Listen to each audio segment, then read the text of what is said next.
Y como todos los lunes estamos en comunicación con Federico Montero, director del Observatorio del Sur Global. Hola Fede, ¿cómo estás? Buenos días. ¿Qué tal? Buenos días, ¿cómo andamos? Bien, todo Muy bien. bien Fede. Y tenemos que comenzar hablando de este panorama global del debate presidencial entre Kamala Harris y Donald Trump, con denuncias, contrapuntos. ¿Qué nos podés comentar al respecto? Bueno, efectivamente, la noticia, una de las noticias más salientes, tiene que ver con cómo se va encaminando la campaña presidencial norteamericana a partir del Mm, debate entre Kamala Harris, que viene a reemplazar como claro. candidata del oficialismo del Partido Demócrata al actual presidente norteamericano, Joe Biden, que después del mal desempeño que había tenido justamente en el anterior debate Sí. y la caída en las encuestas, justo con una serie de elementos que apuntan a las dificultades que tendría en términos cognitivos para poder afrontar la campaña y un eventual nuevo mandato, fue reemplazado por Kamala Harris, en lo que significó un gran cambio en el Ujú. clima electoral. Hasta que Kamala Harris asumió la candidatura demócrata, se daba por hecho que Donald Trump tenía muchas chances de poder alzarse con la victoria. A partir de que se proclamó la candidatura de Kamala Harris en la Convención Demócrata hace 3 semanas, y a partir de su desempeño en el debate que estamos comentando, Ujú. las chances de los demócratas parecen haberse vuelto más favorables en una elección que evidentemente está muy reñida.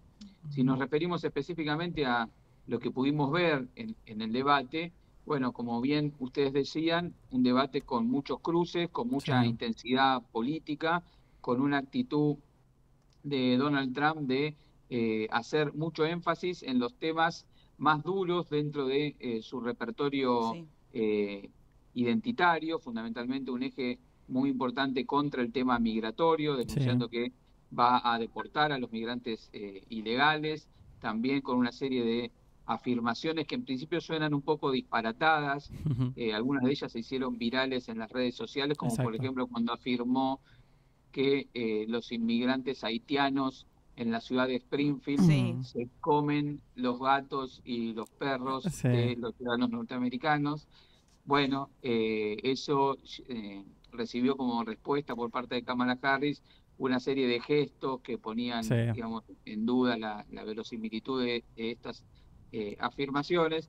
Luego también avanzaron en una serie de otros temas domésticos donde las principales contradicciones estuvieron basadas en la agenda de mantenimiento y ampliación de lo que son los derechos civiles por parte de Kamala Harris. Nos referimos particularmente a situaciones como el derecho al aborto y otro tipo de derechos, por ejemplo, la cuestión de la cobertura de salud, donde Donald Trump fue muy crítico con el plan de salud que en su momento había llevado adelante el presidente Obama, y con la situación del derecho al aborto por parte de las mujeres norteamericanas, criticó que pudieran hacerse un aborto a los 9 meses. Dentro de ese marco de la política doméstica, luego el tema central fue la cuestión económica, donde ahí hay una diferencia importante o una pretendida diferencia importante en el marco del planteo de Donald Trump de tener una política, si se quiere, más proteccionista, de subir los aranceles de importación, sobre todo de los productos provenientes de China, que amenazó que los subiría en el orden del 60%, y de otros países del orden del 10%, con la idea de proteger a la industria nacional. Un último punto para destacar, que hubo grandes diferencias en relación a la política internacional. Ujú. En Sí. ese punto, venimos ya siguiéndolo de esta columna, Donald Trump suele tener un discurso eh, donde pone en discusión algunas de las principales iniciativas norteamericanas de intervención militar en el exterior. En particular, es muy crítico de la campaña norteamericana liderando la OTAN en la guerra contra Rusia. Él afirma que es muy necesario llegar a un acuerdo de paz con Rusia para evitar el, la continuidad de ese conflicto que insume una serie de esfuerzos logísticos y económicos desmesurados desde el punto de vista de él para Estados Unidos, y que ha llevado incluso a situaciones de crisis con Europa y en la perspectiva más general del vínculo norteamericano a nivel internacional. Si uno lo analiza más de cerca, en realidad uno, digamos, debería identificar que detrás de ese, entre comillas, nacionalismo de Donald Trump y el, entre comillas, globalismo de Kamala Harris, en realidad hay dos formas de concebir la Sí. expansión nacionalista e imperialista norteamericana. Una de la mano de las instituciones del llamado multilateralismo y Ujú. las alianzas que a nivel económico, militar y logístico Estados Unidos ha tenido hasta la fecha desde la Segunda Guerra Mundial, como son la OTAN, bueno, el Consejo de Seguridad de Naciones Unidas y demás, y la perspectiva de Donald Trump, que es en todo caso una dimensión más bilateral de la acción de la política internacional norteamericana, sin tener que hacerse cargo de esas estructuras burocráticas y de alianzas a nivel internacional. Bueno, la mayoría de los analistas coinciden en que el debate lo habría ganado Kamala Harris, pero atención aquí, Sí. porque por las particularidades del sistema electoral norteamericano, no es que el que más votos tiene es el que va a ganar la elección, sino que, Exacto. como decimos siempre, al tratarse de un sistema de votación indirecta con colegio electoral por estados, quizás en algunos estados que no son muy representativos en términos de el electorado general, estados que representan el 1% o menos del Sí. 1% a nivel internacional, a nivel nacional, perdón, de los electores, pueden ser determinantes a la hora de juntar los votos en ese colegio electoral para ganar, para lograr la victoria. Con lo cual, quizás mensajes que suenan raros, que suenan graciosos, que suenan fuera de lugar para el público en general, tienen un efecto en ciertos sectores de la población de esos estados donde Donald Trump está buscando el voto. Bueno, de cara a lo que va a ser la continuidad de la campaña electoral, Donald Trump insinuó que no participaría de más debates, ya que claramente estuvo a la defensiva, no solamente por la actitud de Kamala Harris, sino por los moderadores e incluso la presencia de dos o tres periodistas que chequeaban en tiempo real la veracidad de las afirmaciones de Donald Trump, todo lo cual lo puso un poco a la defensiva frente a el tipo de intervenciones que él suele tener en ese tipo de debates. Hay que ver cómo evoluciona el escenario político, pero lo más importante después del debate es que los demócratas aparentemente están de nuevo con capacidad de disputar la elección. Así es, ¿no? Sí, y mencionabas vos respecto del ámbito internacional, lo que se mencionaba respecto del conflicto entre Rusia y Sí. Ucrania, y si nos metemos en este conflicto para hablar sobre, bueno, la iniciativa que tiene Rusia sobre territorio que había perdido en manos de Ucrania, ¿cómo continúa la situación allí? Sí, habíamos registrado en las últimas semanas el avance de el ejército ucraniano en Ujú. la Sí. región de Kursk, que había sido una especie de avanzada dentro del territorio ruso. Lo que se ha registrado en esta semana que pasó es la fortificación por parte de las Fuerzas Armadas rusas en ese territorio de Kursk para, en todo caso, luego de frenar el avance de las tropas ucranianas, poder pensar una contraavanzada de las fuerzas rusas. En todo caso, habrá que ver cómo evoluciona la situación en particular en Kursk, a la vez que Rusia continúa estabilizando sus posiciones en lo que eran las provincias de habla rusa que estaban dentro de Ucrania, que luego votaron su anexión a Rusia, que son las provincias en la zona del Donbass. En paralelo a todo eso, hay una serie de tensiones internas dentro del propio gobierno ucraniano con lo que ha sido la remoción de quien fuera el jefe de los asuntos exteriores, el canciller de Ucrania y su reemplazo, así como la necesidad de mantener el financiamiento económico por parte de Estados Unidos para lo que sería la campaña 2025, todo ello atado, por supuesto, a lo que sería la continuidad del gobierno norteamericano. Así es. Y ahora nos venimos para nuestra región, para nuestro país específicamente, porque bueno, aquí en Argentina se ha vivido en las últimas semanas quizás el tema de los jubilados y de la ley de movilidad jubilatoria, que bueno, no alcanzó en el Congreso, en diputados sobre todo, 2/3 para poder impulsarla nuevamente. Recordemos que el presidente Javier Milei la había vetado. Y en este contexto también reaparece Cristina Fernández de Kirchner en una conferencia en una universidad.